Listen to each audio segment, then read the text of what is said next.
welcome to the Victorian Toffee Show. I'm your host, Andy, and with me is the lads. We've got the lads are back. We've got Nick, Chris, and Tim. No guests this week, and boy, what a week it's been. But first, we're going to start off with Tim because he was a guest on a certain podcast this past week. Yeah, thanks, Andy. Obviously, the guys over at the Football Shed who run a great podcast around all things Premier League, not just Everton. I did try and talk to them about that, but they wouldn't come around. So anyway, they invited me on just to record a sort of half-hour show with them about the season preview for Everton. So it was really good, really nice experience. The two lads that I spoke to, John and Roger, were really nice guys. So we had a bit of a laugh and talked about not just Everton, but VAR and all that sort of thing. So I believe we have a link on our Facebook page. So yeah, if anyone's interested, definitely go and check it out. It was a really good time, and thanks to the guys over at the Football Shed. It's a really good listen. You did really well. We all checked it out. It's on thanks, guys. Spotify and Apple Music and all good streaming services. So go and check it out and listen to Tim. It's actually quite funny as well. He did us proud and gave a good account. So awesome. Yeah, thanks, boys. Definitely. It was really good. All right. We got that out the way. Let's get to it. Let's talk about that game. Who wants to start off? Anyone? Come on. Who's keen to talk about the Spurs game? Andy, you never get to start, so you give us your thoughts. All right, I'll start off. Well, as you can see, the picture behind me, this game was just incredible. It was like we're back sort of like in December with that Chelsea game, the one Duncan took over. It just had high energy, tempo football, and just the passing. Like, oh my God, Rodriguez, incredible. Basically, just everyone just performed. Even Pickford, for God's sake. I just, I'm speechless, man. I'm still speechless, and it's Thursday night, and I'm shook. This game was it just replays in my mind of just how well we performed, and then just what really was really nice. I found was just other supporters getting in touch with me, mates of mine, just saying, well, Everton, they've really played really well. I've never seen them like this before. And it was just really good to finally get some credit when we're actually, decent. I think it's very hard not to get carried away. I mean, it was... Exactly. We all were saying we were going to win the league, but, it was all fun and games. But Nick, what about you? Yeah, I echo that. I thought it was just everything that we haven't been in the last sort of couple of years with regards to fight and determination and passion, and also with a bit of end product as well. I think we did score from a set piece, and I think the only thing that was missing in the game was a goal or two from open play that I think our play deserved. But with regards to breaking up the play, tracking back, putting tackles in, and also a bit of vision going forwards, and the way that we connected with each other. DCL sacrificing himself to come deep and free up some space for the others. I just thought from Dominic up front all the way back to the goalkeeper, we were brilliant. So I'll do something a little bit different for this show, but it's probably very, very samey for most football shows. So I've got just a little out of 10 for each player. Mm-hmm. Yep. Okay, so Pickford, I've given him a 9. I think that's maybe quite generous, but I thought he just made some very important saves. I mean, Tottenham did have a couple of chances, and without Pickford, we would have drawn the game at least. Seamus Coleman also a 9. I was dreading it. Coleman, I think his legs have gone. He's lost a yard of pace, but he kept Son. He did have that early 10 minutes, didn't he? Where we thought, oh God, where we thought, because I think it was where Son had him one-on-one.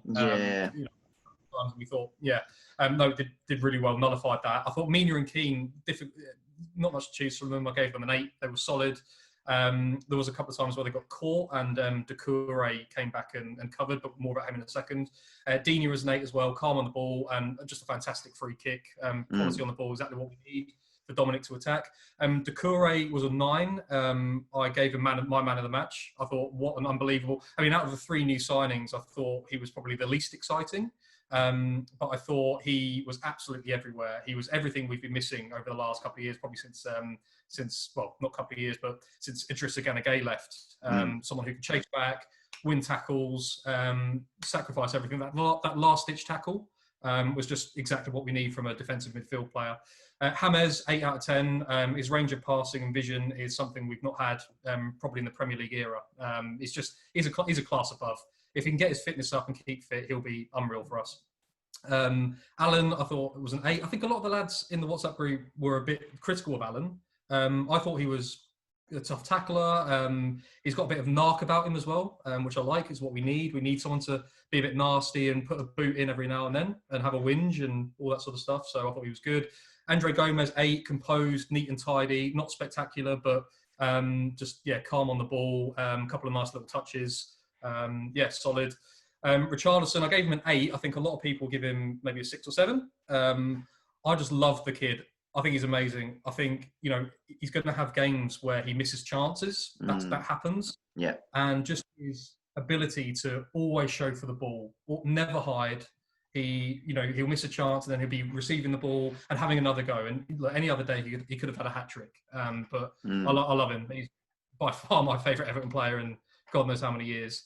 And Dominic, again, an 8 out of 10. I thought, obviously, a great header. And as I mentioned earlier, sacrifices himself for the team. Very unselfish, deserved the goal. Again, not spectacular. If he can keep getting himself in the positions and work on his finishing, he'll be a good 15-goal season striker. But yeah, overall, I thought we were fantastic. It's what a joy to behold. Chris, what about you? What do you think? I'm still, like you guys, riding sort of cloud 9. It was, we're all skeptical that the new players, were they going to play, weren't they going to play, how much they were going to play. And I think Carlo just thought, you know what, I'm going to throw them all in. And, from minute 1, they showed the difference between Everton last season and Everton, where we're hoping to go, right from go to woe. Alan, he was a little nervous to start with, I think. He was a bit heavy touch to begin with, but he worked his way into the game. James is absolutely brilliant, pinging 40-yard crossfield balls to Digne, to Richarlison. People say that he doesn't have a great work rate, but he tracked back and tackled. He made some good tackles as well, which was huge. And, people said that we're not going to get that from him. He's very selfish, and I think he proved a lot wrong to start, which was good. Doucouré, I think, is everything that, as an Everton fan, we need in our team, and we love. We love players that get into the game and just have a crack. And Doucouré is that. He was everywhere and he was involved in everything. He rarely gave the ball away. He tackled that last-ditch tackle to stop them on the counter. Last season, that would have been Keane making that tackle. He probably would have hacked the bloke down, given away a red card. They would have scored from it anyway. So, to see that instant sort of change was really good.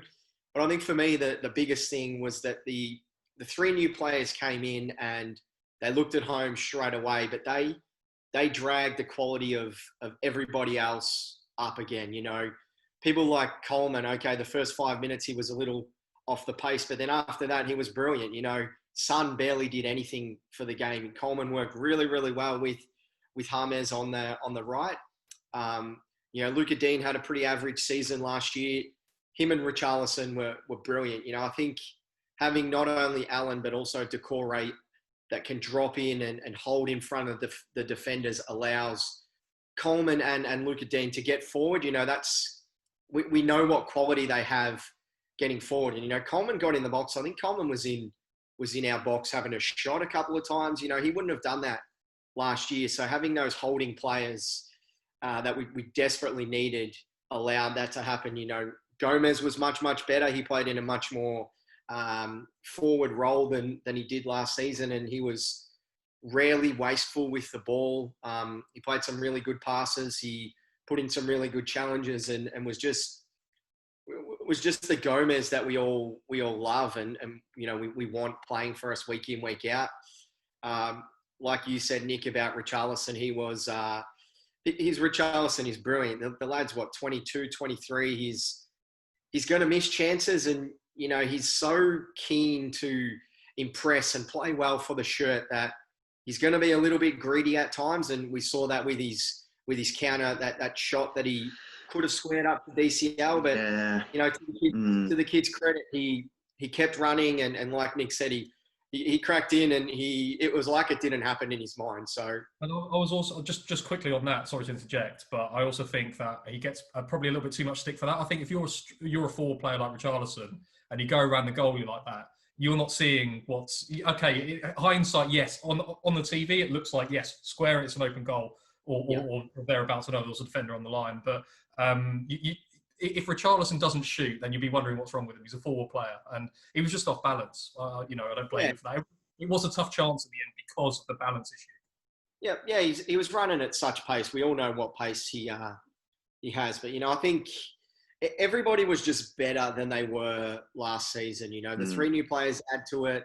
A couple of weeks of preseason with Carlo, it was just impressive to see that from the very beginning that we're really, really assured on the ball. We rarely gave it away, which is an Everton of old. We would have been giving the ball away a lot. I know possession was pretty close to 50-50, but for large parts of the game, we dominated the ball. And once we scored, we held on to the ball and we had them chasing us towards the very, very end. And everybody knows in football, if you've got the ball, they're not going to score. So, I was pretty impressed across the board. There wasn't really a bad player, even when Sigurdsson come on, he gave a little bit. The performance didn't drop, which was the main thing. But I think 90 minutes under the belt against a pretty good team, Spurs, and obviously where we're aiming to be in the season. They're the type of team that we need to beat. Definitely. To get us into those higher positions. So overall, really, really, really, really good and really impressed and looking forward to Saturday night now. So, Tim, what do you think? Look, it's hard not to be, up and about, as we said. If you want to be hypercritical, then Richarlison could have made a bit more of his chances and we possibly could have won by more. There were a few times there coming into the second half where I thought, well, we've had a fair few chances and we haven't made the most of them. Is this going to be one of the games where, they just go out the other end and score? And they did manage to break a couple of times, most noticeably from our own corners. As someone mentioned, Decore made an amazing last-ditch tackle to prevent Mora going through one-on-one with Pickford. So I was a bit nervous, and then obviously when DCL scored, the nerves sort of went out the window a bit. I can't think of the last time where Everton played and we've sat here and Nick, I know you went through your player ratings, but we don't really have any complaints about any single player on the field. You can't, I know we'll do a preview of the upcoming games a bit later in the show, but I dare say we'd all be looking at the same starting 11. Even Pickford, not only the 2 great saves in that first half, which sort of kept us in it when Tottenham did have a few chances. The last 10 minutes, they were always going to push hard for an equaliser, which they did. And Pickford actually had really good command of his area this week. So when he came out to try and punch a high ball, he punched it. He got to it. He wasn't, flapping at it with his T-Rex arms or. That's right. He was very authoritative. Almost never looked in doubt. Still when he came out for the ball, there was that moment of sort of not wanting to look. But yeah, he definitely made no errors. His distribution was good again. It almost seemed like a set play in that last 10 minutes. Almost reminded me of watching NFL when they take a punt and try to pin the other team inside their 20-yard line. Pickford was obviously just trying to kick it as far forward and out as he could. Yeah. Just to keep them on the back foot. So all they could do was throw it in from basically their 18-yard box half the time. I think the other thing there as well is the game management was amazing. We went 1-0 up and we changed the way we were playing and we held on to it. James obviously a class above anything that I think we've seen at Everton in recent times. He didn't get a goal or an assist or anything like that, but his ability to take one touch and buy himself so much time and space, to be able to cut inside and find those crossfield balls that he hit with insane regularity and accuracy. So I said early on, we've got the 5 games of this season. The first 5 games of this season are pretty favourable. I would have said Tottenham and Liverpool in the derby were obviously the tough ones, and I sort of thought 10 to 12 points had to be a pass mark from the first 5 games. I was sort of hoping, not predicting, but hoping we'd get 1 point out of this game. So to get 3 and get the monkey off the back of not only not winning away against established top 6 opposition for so long, I think it was 41 matches, keeping a clean sheet, beating Tottenham for the first time in 6 years or something, I think. So a lot of things just went right in that game. So yeah, really, it's it's hard not to be excited. So yeah, Everton for the title. I've already put my life savings on it. we would put Senna on it. Yeah. I think yeah. I mean, it was just so amazing just to watch that and just be excited about Everton again, because I think we've been so beaten down as a fan base for the last, and it's been, especially for us as well in Australia, where the time difference is so unfavourable, and dragging yourself out of your pit at 3-4 in the morning to watch, a Sam Allardyce team or a Koeman team or a Silva team at the end, with Sigurdsson and Davis, and so I don't want to criticise current players, but you know what I mean with those teams, and it was so tough in the end. And if we can carry on putting performances like that again, then we'll be a good team to watch again. Right, let's. I'm going to deep dive into some stats because I know. Yeah, all right. Chris has got some stats. Like my stats, but this will just, I think, emphasise everything we've all just said. But I'll start with something that, from a club point of view, I think is huge, and that's 2.3 million Colombians tuned in to watch our game on the weekend. That actually made it the most watched football game in Colombia for the whole weekend. Which is huge. Normally it's Barcelona who had a preseason friendly game, or PSG or teams like that. So that's 2.3 million people that wouldn't have probably watched Everton before, and they've watched for James Rodriguez. It's a commercial opportunity for us. And, I think every kid probably in Colombia is going to end up with a James shirt with Everton obviously being on it. So I think that's massive for the club, and for our commercial sponsors moving forward, we're going to attract some bigger sponsors who are going to pay us bigger money, which obviously helps out with financial fair play and all that sort of thing, especially moving into getting into the new stadium in the near future. Any little bit of extra money is phenomenal. So start with that, and I think it was. Imagine all the kids in playing football in Medellin. Everton like Hummel tops on with James on the back. It's just like a parallel universe, isn't it? Like 100%. Hummel would be kicking themselves how lucky they are that we've landed James Rodriguez. Their shirts are going to be everywhere, so I think they're really happy. But on James to start, the stats that matter. He created 5 chances. He had a couple of shots himself. Obviously, that was his first game in quite a while, so really good to get the minutes under the belt. I've said before about people said he's not he doesn't track back and he's very selfish. Well, he put in 4 interceptions and made 5 recoveries, which that's not a person that doesn't track back. That's someone who actually is committed and keen to win back the ball.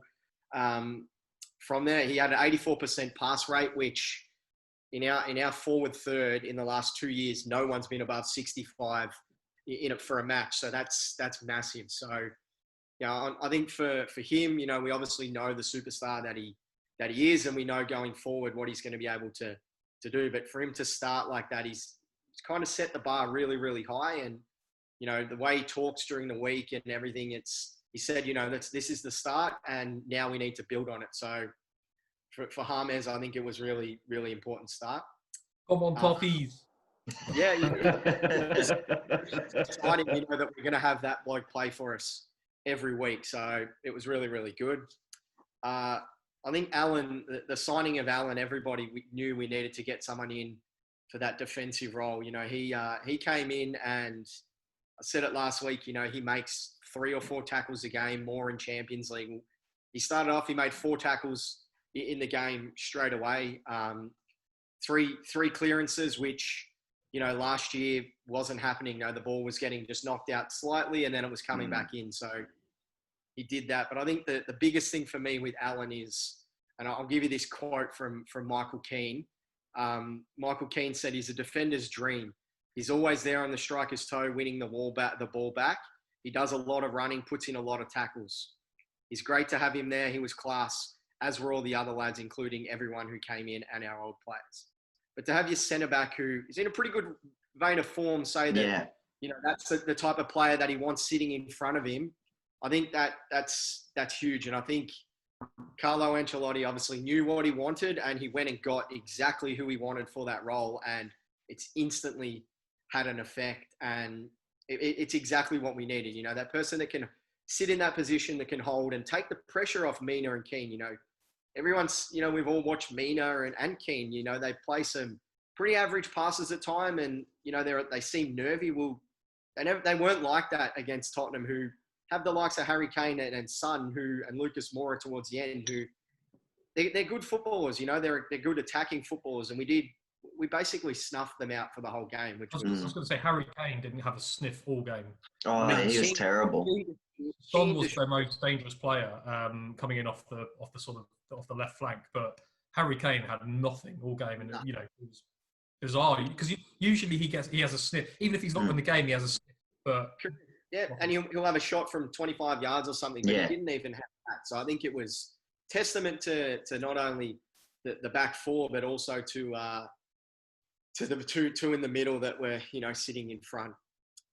Chris, just on Alan as well, I just wanted to highlight Ty, who was on the show last week, sent a piece of vision in the WhatsApp group.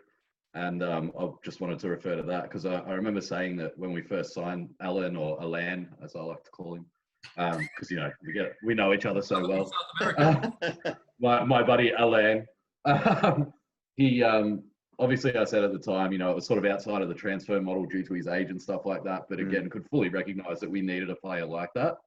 And we have discussed in many shows before about the lack of sort of leadership, someone who grabs the game by the scruff of the neck, not necessarily with a brilliant piece of skill or anything like that, but just the way they play sort of drags other players with them. And that piece of vision that Ty shared in the WhatsApp group where the ball went out to a Tottenham player on the right-hand side of the box and he was sort of running along, trying to find some space to put a cross in, and Sigurdsson was tracking him, and he was just sort of trapping him in, if you know what I mean. He wasn't trying to stick a toe in.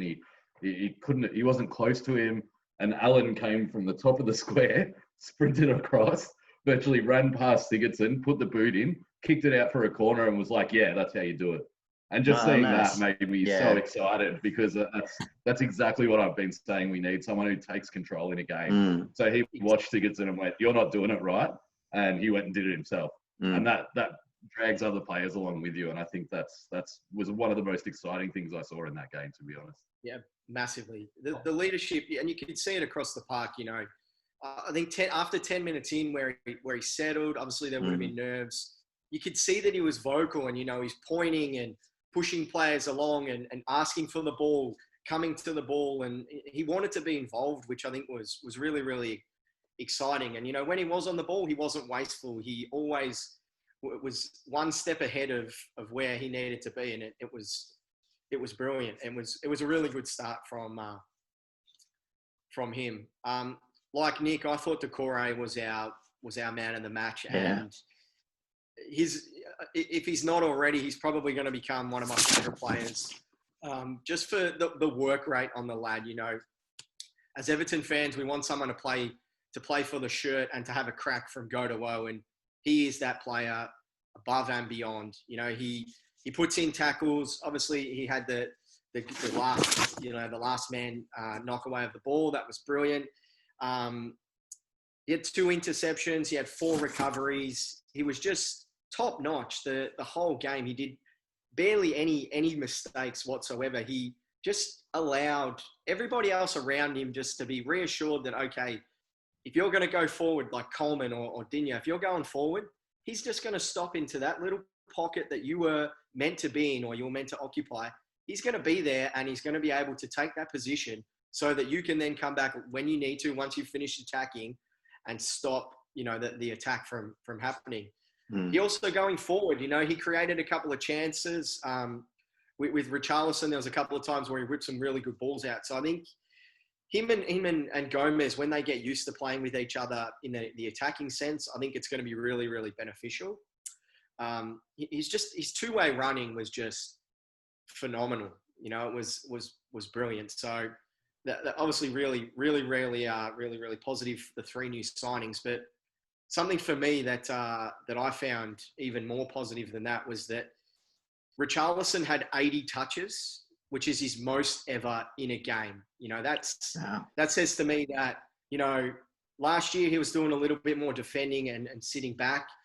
He's obviously got the people there and the players there now that can allow him to go forward and get in those positions. So to have his most touches against a team like Tottenham is phenomenal. So he's only going to get better for that. Obviously he had a couple of chances, and there's going to be a game where he's going to score 3 or 4. You can see it. When he cuts in and gets that whip on the ball, he's going to bag a few worldies. There's no doubt about it. He had 11 dribbles, which was really, really good, which was actually more than 17 other Premier League teams totals for the whole round. So he's getting the ball and he's going forward, which we all love. So Richarlison was obviously a massive positive. But for me, something that I noted myself and then the commentators touched on was how deep we defended from set pieces and corners. Our players were sitting on sort of the 6 yard line, which was that's really, really deep. But it straight away says that Carlo wasn't happy with our defense last year, and it was putting Pickford under too much pressure and allowing too much space, and their players, opposition players, were getting in and nabbing a goal, from corners. How many set piece goals did we concede? Loads. So Carlo's seen something that was our weakness, and he's instantly changed it, and it paid dividends. Like Tim said, towards the end, Pickford commanded his area. He knocked the ball out. I think he got three really big fists towards the end just to clear the ball. He looked assured. He didn't look nervous. He looked confident and really, really. You're right, Nick. Sorry. Just yeah. What have I missed? I don't know. I don't think Nick can handle all the Pickford love. It's a PG show. I can't.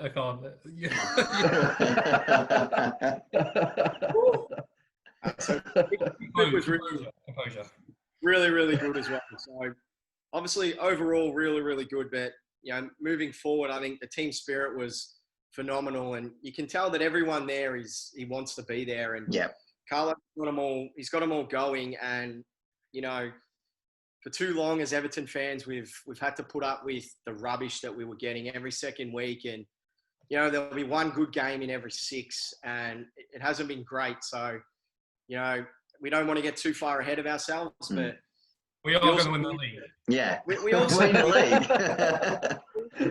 Celebrate good games. We need to revel in the glory of beating someone like Tottenham. And it's been an amazing week this week to not have to listen to anyone say how poor we were and what happened to Everton and why did this player do this, and it's been, wow, how good were you guys? So everything in my opinion is all moving forward, and I think that we show it again. We showed it again this morning against Salford, and I think we go against West Brom on Saturday, and another good showing. And confidence will start to get higher and higher, and we can start to dare to dream eventually. But we've obviously take the win and move on. But all positives, and hopefully we can just keep it going. Definitely. Well, thanks for that, man. There were some really good stats. Good to know. And with that, we'll talk about this morning's game in the League Cup. Can you take a quick break? Oh, yep. Okay. We'll have a quick little break. We'll be back. All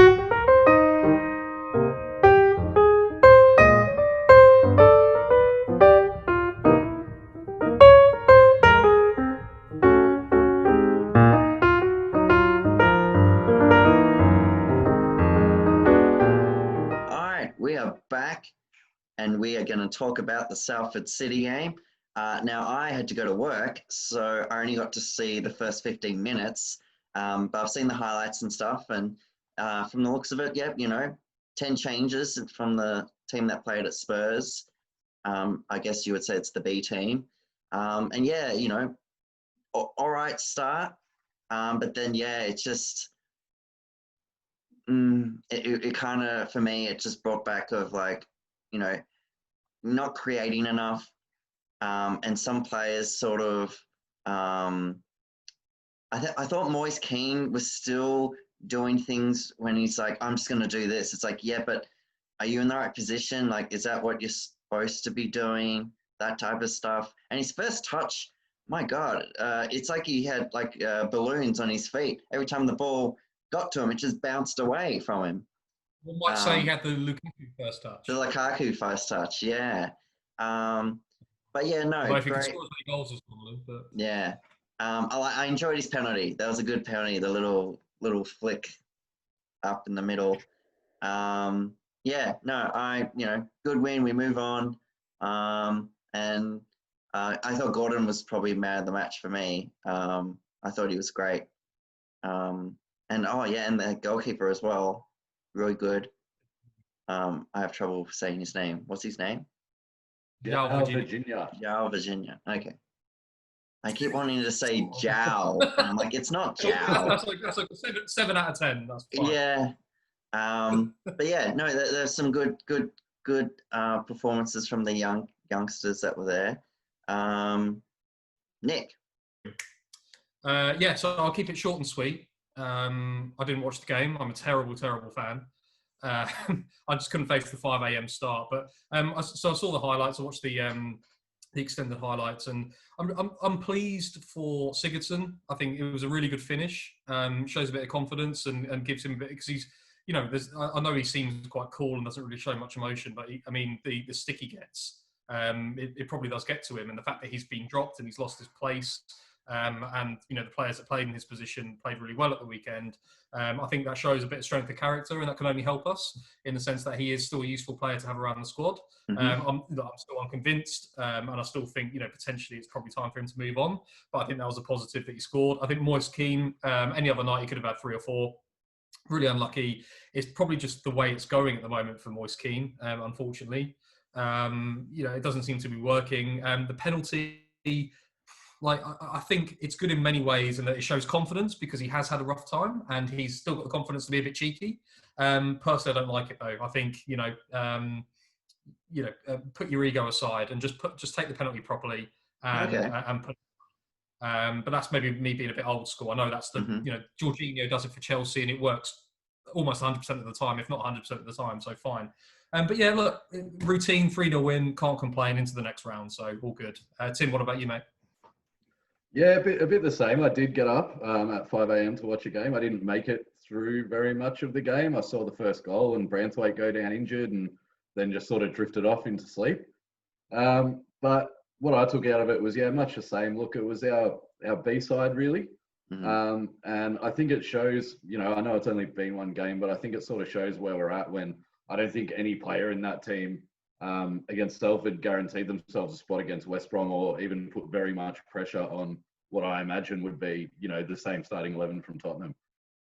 So I think that shows how far we've come. I think Nkunku looked really good coming down the left. So maybe we don't have to dip into the transfer market to find a backup left back. I think Dinya's proven to be pretty, touchwood, proven to be pretty reliable injury-wise and pretty durable throughout the time he's been here. So also, I found it quite bizarre that the commentator just completely disregarded the second K in his name for the entire game. Either that or I am pronouncing it 100% incorrectly 100% of the time. What did he call him? I didn't notice in the highlights. Nkunu. Oh. Even though it's spelled like Nkou, Nkou. So if you're going to say the first NK, surely you have to say the second one, right? Or is the second K silent? I don't know. Anyway. So that was a bit annoying. But yeah, ultimately, look, we got what we wanted. The other thing to remember, this wasn't obviously as pretty as a win against Tottenham, but we're about to start playing some teams in the Premier League that are probably going to sit with 8 or 9 men behind the ball. So this showed that sort of our B team, if you want to call it that, could break down that sort of team, albeit a lower league one. So hopefully that bodes well for the upcoming Prem game. So I got up and, what about and yourself, watched Chris? it. Overall, 3 points or a win is a win. We move on to the next round. I think a bit disappointing to see Branthwaite go down. I really hope that it's not too serious. I hope it was just sort of a jarring and it's just a couple of weeks off, because that'll stretch us a little bit there, and we might have to dip into the loan market. Tamori probably will come in. What I did like was, we're probably obviously quite short at centre back at the moment, and Dinya came on and played at centre back with Keane, and I think that was really, really good for Nkunu, or whatever we want to call him, because it's the guy his position he's playing in, and you had him right next to him, and you could see the whole time, Dinya was pointing and pushing him into positions, and he was really, really good. He was class down that. Him and Gordon together were by far way better than Kenny and Walcott on the other side. So really, really impressed with that. Really impressed with Gordon. The lad is something. He's going to. There's going to be very similar to Richarlison. There's going to be a game where he scores a few worldies. And I think he hit the crossbar twice and he hit the post. So any other day and he scores one of those, and we win 5 or 6-0. A little disappointed in Moise Keane. For someone who we all think has the talent, and it's starting to raise a few questions. Juventus obviously got rid of him and gave him to us. He doesn't show a lot of commitment for me. For someone who wants to be playing as our first choice striker, especially in the Prem, I would have thought that this was the game that he's going to look that class above everyone, but he didn't. He did a few poor little, rather than just play the easy pass, he went for a little flick or that special sort of highlight reel rather than the basic stuff. He missed a pretty open, clear-cut chance with the header into the crossbar. Okay, maybe it come at him a little bit quick, but if you're trying to get into the first team, you need to be burying those. And to be honest, Calvert-Lewin would have buried that. Most other strikers would have buried that. So overall, I'm happy with the performance. To be honest, I think big suggestions in the team selection that Iwobi's probably on the way out. Not even to feature on the bench. I know obviously James and Allen and the like were on the bench, and Richarlison and the like, but you probably want someone like that to at least get some minutes if you possibly can. So I'd suggest that he's probably on the way out. Possibly also Balassi, same sort of thing. I would have thought that he may have at least been on the bench. I would like to have seen Balassi get a go. Too. Bench. I think it's a bit harsh. Yeah, I think Balassi is actually growing on me as a person. He's obviously got some stick from the fans, but I saw a tweet yesterday. He tweeted a couple of tweets, and a few players sort of tweeted back, but he tweeted Neville Southall for his birthday. Oh, I saw that. Yeah. Yeah, which was really good. And Southall come back and said, "Thanks, you're a really nice lad. Just want to see you get on the pitch and show us all what we know you can do." So yeah, I think he's got a lot of character. A few people then tweeted him later and said, "Well, why weren't you even on the bench?" And he said, "Well, the team's just that good at the moment that I just don't fit. I'm just not. There's players that are in front of me." So I think that shows real good character to know that, okay, the team's in a really good position. You are down the bottom of the pecking order, but he's not getting his head down. He hasn't put in a transfer request. He's not seeming this heartened or anything. No one would take him anyway, mate. There's championship sides and the like, and he obviously hasn't played for us for a while, and he was injured and the like. So we don't it was a horrible injury, and it'd be so difficult for any player to get back. Especially Yannick Balassi relies on his pace and relies on that sort of stuff. And when you have an injury like that, I mean, you automatically lose a yard or two of pace, and you never get that back. And he's in his early 30s now, and it's just. And don't get me wrong, he does he does seem like a great guy. And, Yeah. the tweets that you're talking about, Chris, even when he said, we just have a strong team, that's why I didn't play. He also added in, which is what we want. Exactly right. So he's all about the team, which is amazing considering he's not playing. But, Umani As was a good guy too. So unfortunately, this is football. So overall, pretty good performance. A bit annoyed that the Branthwaite got injured. Would have liked to seen the 90 minutes out of him. Hopefully, it's nothing too serious when we find out. But the cup's obviously a little bit different this year because the games are coming thick and fast because we started a month late. So we play next Wednesday away to Joey Barton's Fleetwood Town. So it's going to be another very, very similar game to Salford where they sit back. So interested to see. He's going to get them right up for it, isn't he, Joey Barton? He's going to get them right up for it. It's going to be tough. 100%. So it'll be just that next step of game. And I think Carlo will probably play virtually that same team in the Cup for just the first couple of games until we get into the Premier League teams. Then we might see, the A squad or what, the better players play. So good game to get 90 minutes under some of those players that are going to be coming off the bench in the Prem. Happy to take the win. Could have been more. Salford did dig in a little bit after we scored. So good to get the win and just to move on to West Brom this weekend. All right. So now we'll talk about the West Brom game this week, which is 9:30 kickoff here, Australian Eastern Standard Time. We're doing a meetup for all the guys that are in Victoria and in the Toffees Victoria WhatsApp and Facebook group. So we're doing a Zoom call where we all get to watch and suffer together. So that should be fun. Not suffer.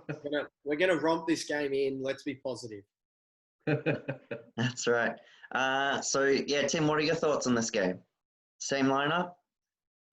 Yeah, definitely same 11 as the Spuds game, I think. Look, as you've said, we're all very positive, but this game really is a bit of a poison chalice.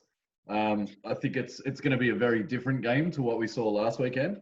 So I hope we all keep that in perspective. I don't think it's going to be as free flowing and as open. I think West Brom are going to come over and shut up shop. Historically, we've struggled to break down teams like that. But watching the way we played the weekend just gone, I'm confident that we'll be able to find a breakthrough. Again, if we are to progress this season, this is a game that we have to win. As I mentioned earlier about wanting sort of 10 to 12 points out of the first 5 games. I guess just because we got an unexpected 3 against Tottenham doesn't mean that we can afford to drop 3 against a West Brom. I think this is a must-win game, and a 3-0 would be an acceptable result, I reckon. So that's what I'd be looking for, a 3-0. All it would take from the Tottenham game is for Charlison to hit a couple more on target. If we play in that same fashion, 3-0 easy done, I think. I think we should, on paper we should win this, and I think just do what we should be doing after a really good and unexpected win against Tottenham, and get that 3 points in the bag.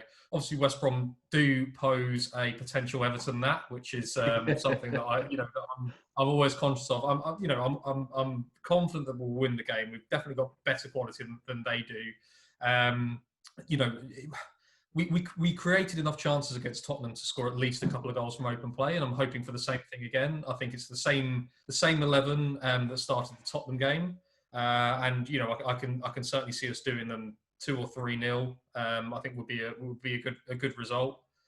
That's pretty much all I've got. It's just straightforward. No scary moments would suit me really nicely going into is Crystal Palace after that? Yeah, that's right.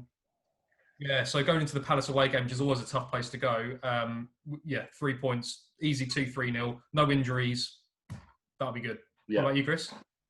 Honestly, I watched West Brom against Leicester, and they were bang average. For a team that's just come up into the Prem, I know Slaven Bilic wants to use the players that he have and not spend a lot of money, but they are, in my honest opinion, they're going to be relegated pretty early unless something changes for them.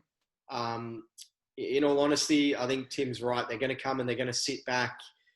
But I think that's good for us because it'll give us an opportunity to see how our players go when we're going to have to break teams down, because if we want to progress, the teams towards the bottom, when they come to Goodison, are going to do that a lot. And we need to be able to break those teams down. And in previous years, we've not had the quality to be able to do it. But I think we now do. So, I'm hoping a 2 or 3-0 win. I'd like another clean sheet. I think confidence, especially at home, building the Fortress Goodison and clean sheets at home, I think are vital. So a couple of goal to nil win would be really good. I don't think the team will change. I think everyone's fit from the first game. There was no injuries in that. So I think Carlo will stick with that. Another 90-minute shift from or close to it from James and Allen and Decore. Wouldn't be surprised if we score early and then the floodgates open and we get a big win. But I also wouldn't be surprised if we have to sit and wait and be patient and score one sort of late on when the game opens up slight little bit. I think West Brom's only real avenue towards goal is going to be set pieces. So I'm interested to see how we go and how we defend those. Obviously, Spurs were pretty good at those, and we handled them quite well.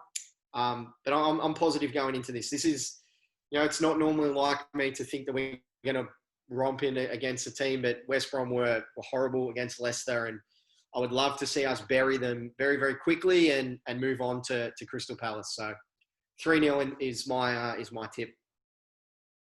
Yeah, I'm also 3-0. Yeah, also 3-0. I think we'll be way too strong for them. And yeah, same team as Tottenham. And with that, we'll wrap it up there. Apologies if we had a few glitches there, but it happens. So you can catch us on the socials, on Twitter at Toffees Victoria, our Facebook page, Everton Supporters Club of Victoria, and our Instagram, toffees.victoria. Thanks, guys, and come on, you Blues. On you Blues. See you Saturday, boys. Yes.